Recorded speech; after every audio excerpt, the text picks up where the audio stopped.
Halo kawan, jumpa lagi di channel saya. Kali ini saya ingin merangkum sebuah film yang berjudul The Wall. Film ini dirilis pada tahun 2017 dan menceritakan tentang dua orang sniper Amerika yang terjebak di area perang. Mereka berdua terpojok oleh sniper musuh di posisi yang tidak menguntungkan. Yang paling mengerikan adalah mereka berdua hanya mampu bertahan dan berlindung di balik sebilah dinding yang sudah usang. Sniper tersebut ternyata bukan sniper biasa. Dia adalah Juba, seorang legenda sniper Irak yang terkenal sangat mematikan dan mempunyai kesabaran yang sangat tinggi. Oke, tanpa berlama-lama langsung aja kita masuk ke filmnya. Film berawal di tahun 2007, di saat perang Amerika dan Irak telah dikatakan usai. Namun dua orang tentara Amerika yang bernama Ice dan Matthews masih terjebak di area perang. Mereka di sini ditugaskan untuk menginvestigasikan serangan sniper yang terjadi di wilayah konstruksi jaringan pipa. Di sana terlihat beberapa orang korban tewas dengan keadaan tertembak di bagian kepala. We got no movement, not a sign of a shadow. Matthews yang merasa keadaan sudah aman mulai mengusulkan kepada Ice untuk menghampiri para korban dan mengambil radio yang ada di sana. Awalnya Ice tidak setuju dan lebih menyarankan agar Matthews untuk menunggu lebih lama lagi.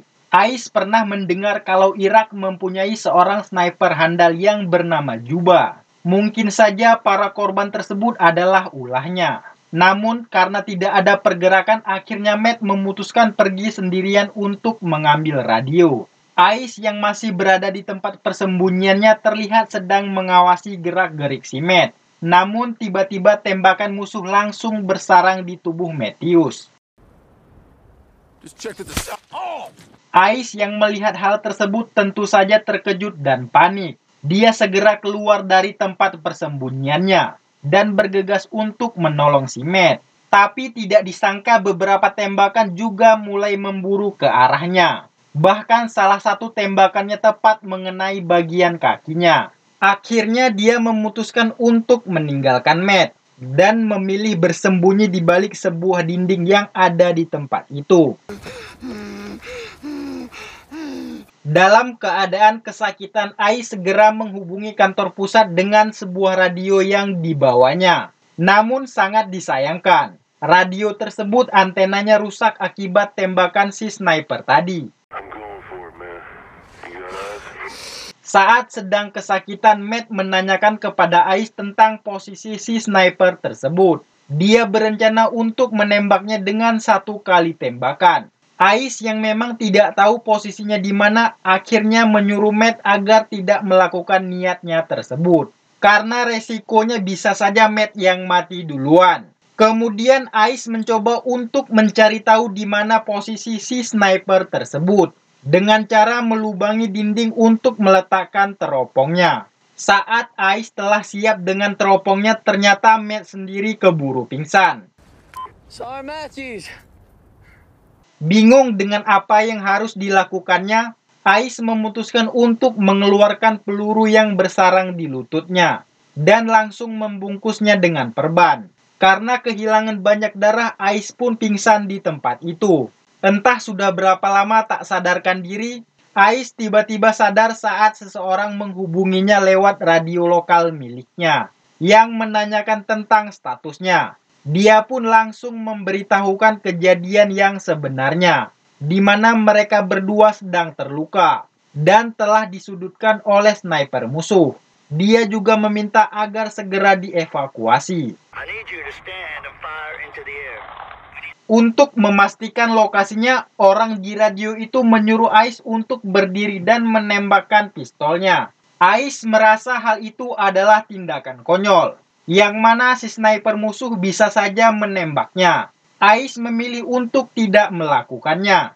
Di saat perbincangan itu ada sesuatu hal yang membuat Ice curiga, di mana orang tersebut salah menyebutkan pangkatnya. Kecurigaan itu tidak berhenti di situ saja, apalagi saat dia mulai sadar dengan aksen orang di radio itu yang terdengar bukan asli Amerika. Dan akhirnya terbongkarlah semuanya. Orang di radio itu bukanlah pihak Amerika, melainkan si sniper yang telah berhasil menembak dan melumpuhkan mereka berdua. Mengetahui dipermainkan, Ice pun mulai mengacuhkan perbincangan itu dan memilih untuk mulai mencoba menggunakan kembali radionya.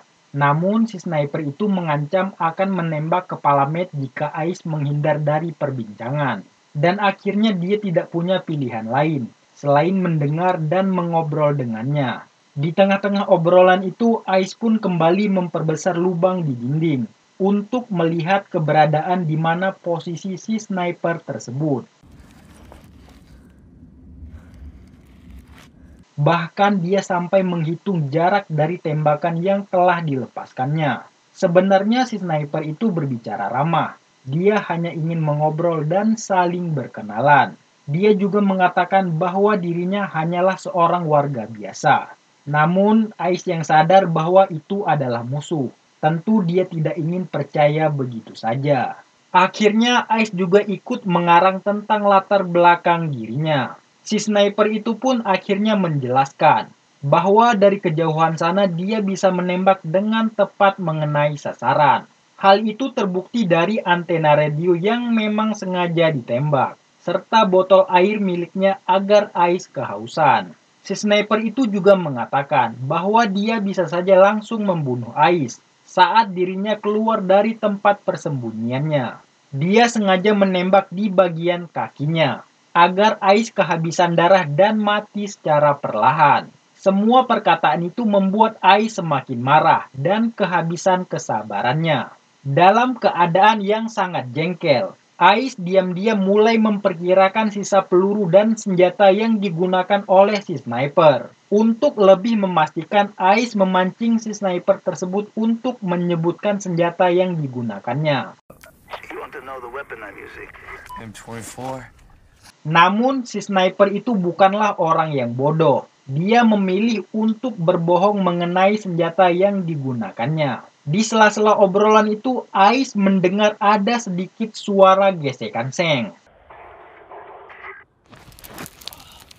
Setelah dilihat menggunakan teropongnya, kemungkinan besar si sniper itu bersembunyi di atas tumpukan limbah yang ada di sana. Ice juga mulai menyimpulkan bahwa si sniper tersebut adalah Juba, seorang legenda sniper Irak yang terkenal sangat mematikan. Dia pernah membunuh 75 tentara Amerika tanpa ketahuan posisinya. Untuk memastikan kalau Juba berada di tumpukan limbah itu, Ice berencana untuk membuat target palsu, agar dia bisa melihat percikan peluru yang berasal dari sana. Namun sayang sekali, helm yang digunakan sebagai target pengalihan itu malah jatuh. Juba pun malah tertawa, bahkan sampai meledeknya. Untuk kedua kalinya, Ice kembali pingsan.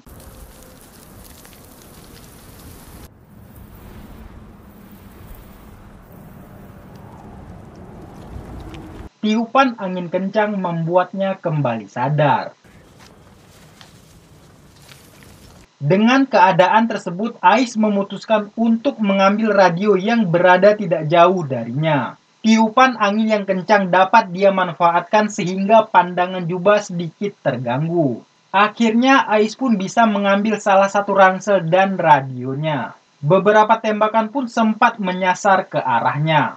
Namun seperti biasa, Juba hanya menggertak.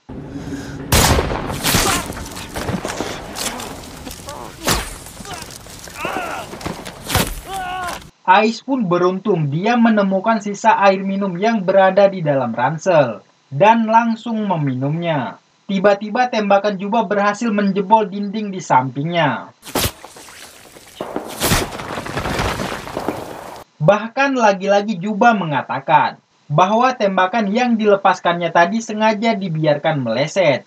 Tujuannya untuk menakut-nakuti sekalian merusak barang penting yang sedang digunakan oleh Ice. Dan benar saja, Ice pun mulai menyadari bahwa teropong miliknya telah rusak karena tembakan si Juba.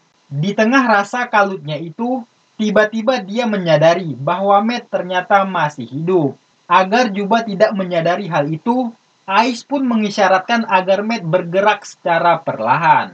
Ice juga memberitahu lokasi keberadaan Juba yang ada di tumpukan limbah. Untuk melancarkan rencananya, Ais kembali mengajak Juba untuk mengobrol. Sampai dia benar-benar yakin kalau Matt bisa meraih senjatanya. Namun secara tidak sadar, saat Ais berbicara kepada Matt, ternyata radionya menyala dan membuat Juba mendengar semuanya. Beruntung saat itu Matt sudah berada di posisi dan langsung melepaskan beberapa kali tembakan ke arah tumpukan limbah.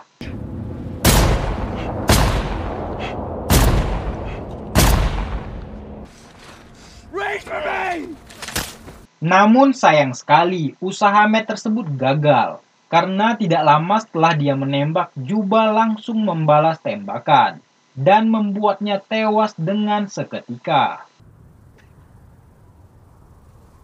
Di saat putus asa dan merasa tidak ada lagi harapan, Ais pun kemudian mendengar desis radio. Dia pun mulai memperbaiki antena radionya. Saat itulah radio mulai berfungsi dan berhasil tersambung ke kantor pusat. Ais yang tadinya mulai menyerah seolah kembali mendapat semangat baru dan harapan bahwa dirinya akan segera selamat.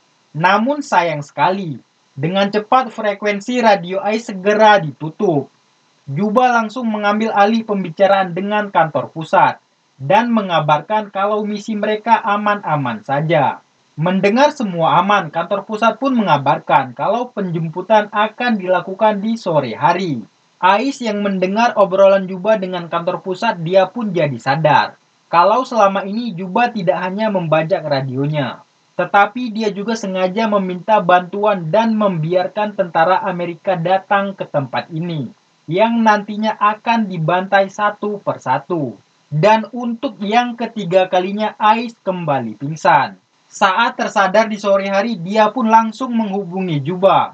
Karena tidak ada jawaban, akhirnya Ais memutuskan untuk mengambil senjata milik Matt dengan bantuan sebuah tali. Sementara di sisi lain mulai terlihat dua helikopter sedang menuju ke arahnya. Sebelum bantuan itu tiba dan dibantai habis oleh Juba, akhirnya dia memutuskan untuk menyerang lebih dulu. Setelah senjata siap di posisi, Ais pun nekat langsung meruntuhkan tembok yang tersisa. Hal itu membuat Juba sedikit kesulitan untuk melihat, karena pandangannya terhalang oleh debu reruntuhan. Akhirnya Juba menembak secara acak di antara debu-debu itu. Saat itulah Ais melihat percikan peluru dan langsung menembakkan senjatanya ke arah percikan tersebut. Dirasa sudah berhasil melumpuhkan Juba, Ais pun langsung berdiri.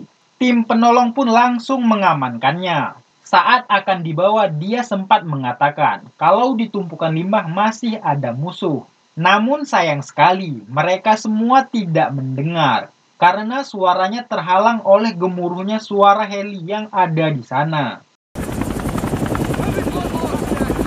Saat mereka mulai terbang melewati tumpukan limbah, tiba-tiba tembakan kembali terdengar dan membunuh mereka semua. Akhirnya kedua heli itu jatuh bersama semua tentara yang ada di dalamnya. Sebelum film berakhir, keesokan harinya pusat kembali menghubungi heli. Juba pun kembali membajak radio tersebut. Dan film pun selesai.